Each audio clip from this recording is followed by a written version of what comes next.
All right, the struggle for the soul of the PDP is still much on, and with the Governors Forum insisting on a convention against the position of the Wike camp, it seems the battle line is drawn. How will the party survive this?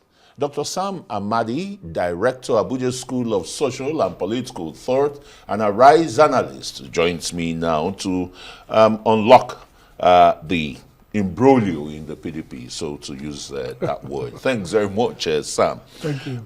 Whichever way you want to look at the PDP, it seems to be surviving its premeditated fragmentation, you want to say?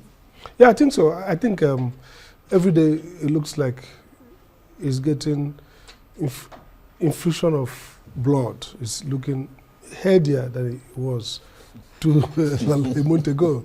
I mean, PDP ought to have gone to the grave, but it's there. And with perhaps that's what this Governors Forum meeting is all about, because no real key thing came out of it.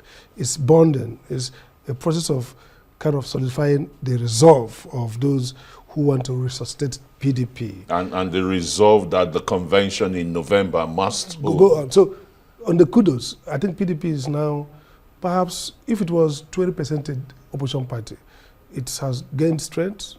It's going to be like, I will give you like 40 to 50. So it's arguably stronger clearly than the Labour Party in terms of structure and political party. So PDP is still the major opposition party today, because they are looking stronger with the governors, and what they're doing, you know, the clarity they're having now, that there are going to be a showdown, one way or the other, with the Wike camp, let's put it that way. You know, you can't continue to blur the difference. I'm going to come to that, but I mean, you used to be, you know, a partisan card-carrying member of the PDP. How easy, you know, is it, or was it, for the soul of the party to be left in one man's hands?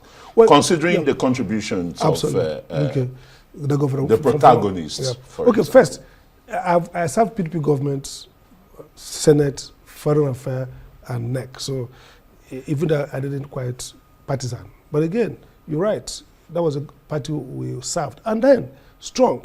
So what has happened? When PDP lost it in 2015, I remember having a conversation with then Public Secretary and a couple of people. I said, look, this is the right time now to rebuild the party. So it looks like after PDP lost, the president himself, President Jonathan, famously left.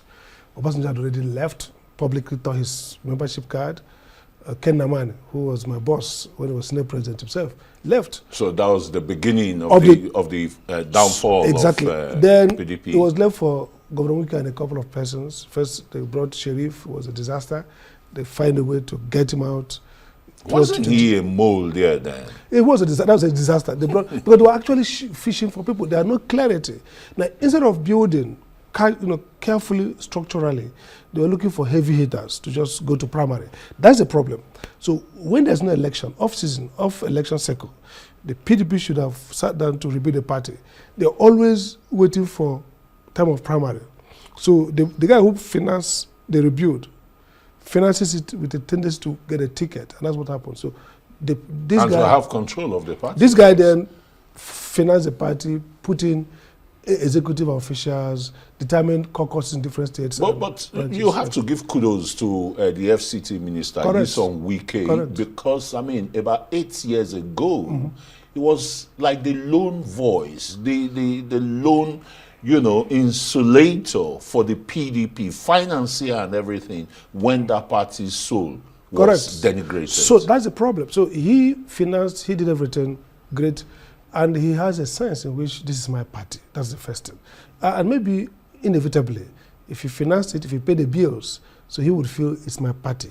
Then when it is my party, and unfortunately, 2029, Atiku came in back with Tambuwa, who left, and they tried to wrestle Atiku, wrestle the ticket, okay? He supported Tambuwa, the FCT minister. Atiku won them. And then in 2023, he thought, in fact, he was saying, I'm not a candidate, I'm not an aspirant, I'm a candidate. He felt confident because he has built a structure. He had done a lot. He was gaming. He was going to kind of hit the net and win the match. And surprisingly, they upstaged him. And so since then, the 2022 election, he worked against the party clearly, and he's still working against the party in the sense that he sees the party as something that has to be in kind of shielded away for now until 2027, because he's going to support the president of the country, APC. So my worry, the illogic is here, is that his interest is very clear. PDP should not have a strong, competitive presidential candidate. PDP should therefore stay, maybe win some local elections, they do a deal. Look, his own concept of PDP is PDP-APC merger. So PDP stays as a party, APC is our presidential candidate. They will decide, maybe down ballot, Senate, House of Reps will share it. Maybe take Rivers, PDP takes Rivers, APC takes this. They share it. Now, Makinde themselves have a different protocol. They're looking at it. Either Makinde will run as president, or he will like his party to win, to stand a chance of maybe becoming president of the Senate or something, or even putting his own person as VP. So these conflicts, it's inevitable that they're going to be a fallout. Initially, they were peppering it. Some people like former Senate president were trying to do reconciliation. We can square the circle.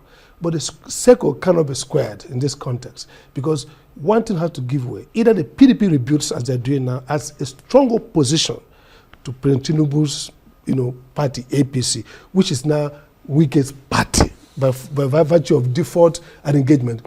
So the build-up now is clear, parallel or no parallel. You got to get so one thing has to give. And the parallel lines, are not even coming together at all to and make can't. one. Yeah. Particularly when you look at former President Bukola Saraki's reconciliation committee. It's heading nowhere. It's like, Dead or ever. But actually, the problem with reconciliation is, if there are value disagreements, it can converge. So let's assume Mr. Wike wants PDP to follow rule of law. Take, for example, the question of Samuel Anyanwu. It's a solvable problem. So, Samuel Anyanwu is a secretary. People allege he should have left the position. So he can square the circle here. He can say, okay, you know what? Why not allow Samuel Anyanwu to finish his tenure? And they agreed. Don't forget, at the last NEC meeting, Wike got almost what he wanted. First, he got affirmation of Samuel Anyanwu. He also got the fact that the convention should be pushed to November.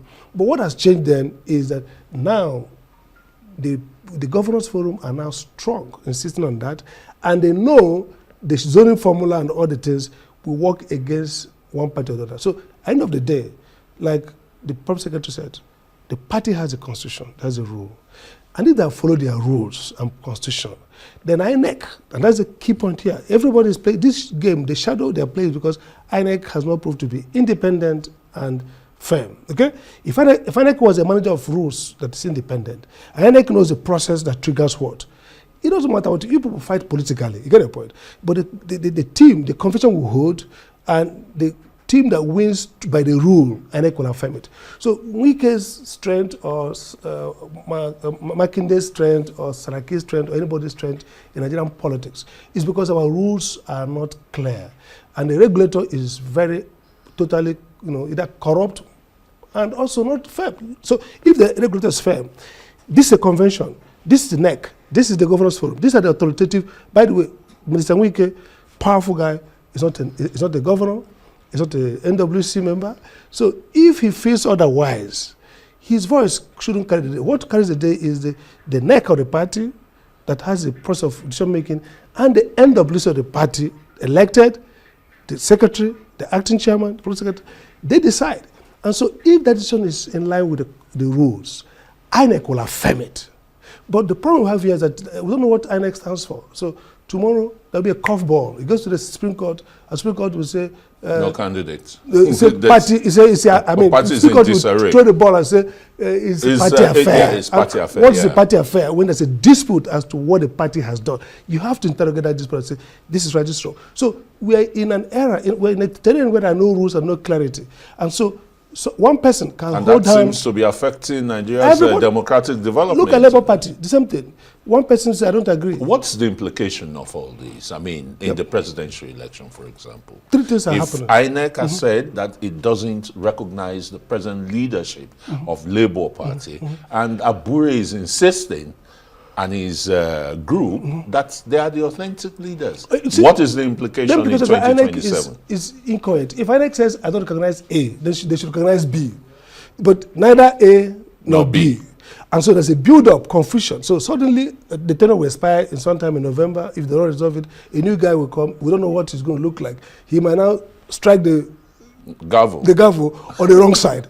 That's number one. So you go back to the court is confused. So look at the problem now. What that means for democracy is that we're going to go into an election where there's no clarity and too much desperation. That's a recipe for violence. So people take laws into your hand, or suddenly the Supreme Court wakes up and says a prominent, imagine if PDP emerges as candidate, for example, of one side of the party. Let's say for Labour Party. One side. One side of Labour Party. And then there's a mobilization campaign is going on, and suddenly the Supreme Court says that candidate is not recognized. And if it happens for Labour, maybe having to Atiku in another party that has a fraction in ADC that has problem. So what is going to happen? Then the president will be a show-in. The APC gets in. That the country will boil. So I think INEC and the judiciary should be careful because they are building up to violence because of the incapacity to arbitrate rules. And clearly, I say, is it rocket science? Look, the party has a constitution. If you say that the tenure of Abura has expired, there's a remainder of the neck of Labour Party. That neck should be able to sit together as a neck. But it's a voluntary. When the Supreme Court said in our case long ago that the party leadership, the court does not force it on party. What the Supreme Court meant is that once the party has followed their rules, the party will mark it. The party will not say, go and settle. Well, let's settle again. You have to arbitrate and say, has the party followed their rules? If the answer is yes, we can't impose, even if their rules are bad. So you have to adjudicate on that. You must adjudicate. Okay. So it's actually not good judicial craftsmanship to say no jurisdiction. That's wrong. So INEC has to be clear. INEC is adjudicator. INEC has to look at the rules and say, as long as we are concerned, this is the right leadership. If you don't like, you go to court. Court will say, based on your constitution, based on your processes and the Electoral Act, INEC did the right adjudication. Bingo. That's how it works in Administrative Law 101. That is how it's supposed to work. The problem is that we are all now transactionalists. INEC is waiting for body language. INEC is, everybody's just confused and the courts themselves are not reliable. So this is a landmine.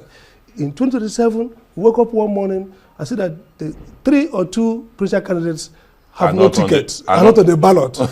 And then we are left with perhaps 1 presidential candidate and 1 lame dog from 3 or 4 10 lame dog from a unknown party, and that's a slam dog. So it's not good for democracy. That should be clear. By now we should know who is a party leader, who is not a party leader. We should know who will emerge as candidate, and when they emerge, we'll be sure that these are valid candidates for election. All right, thanks so very much.